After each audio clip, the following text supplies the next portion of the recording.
Ganito sa Paris. Ano na ngayon? 9:45. Ang ano pa rin, maliwanag. Ayan, naglakad ako na wala akong bala. Wala talaga ako dito. Wala na akong papilis. O wala na akong visa. Alam mo kung saan ako nakarating. Nagtrabaho pa ako. Imagine. Ngayon, konti lang trabaho ko dahil August. It's summer.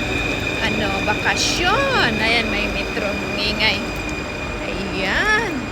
Kaya hindi inihuli dito. Ang hinuhuli dito kung wala, may kasalanan ka. Ayun. Parang wala naman. Walang control. Ang control dito is ticket. May ticket naman ako. Basta may ticket ka, wala. Behave ka lang ng ganun. Kung may pulis diretso, wala namang sitahan dito. Not like sa Israel. Wala. Delikado buhay mo. Kaya kung may pusa sa kang daga, hulihin.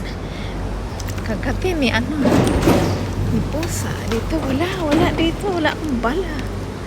Oo. Ayan ang buhay namin dito. Ayan. Pero may chance naman magkapapel. Mag-antay lang, mag-process lang. Ayan, marami dito. Ang ganun ang sitwasyon. Nag-process sila.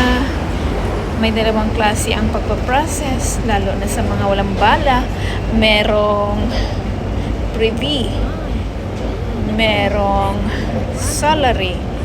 Yung salary is 3 years mong stay dito. Tapos merong 24 sleep o 1 year sleep.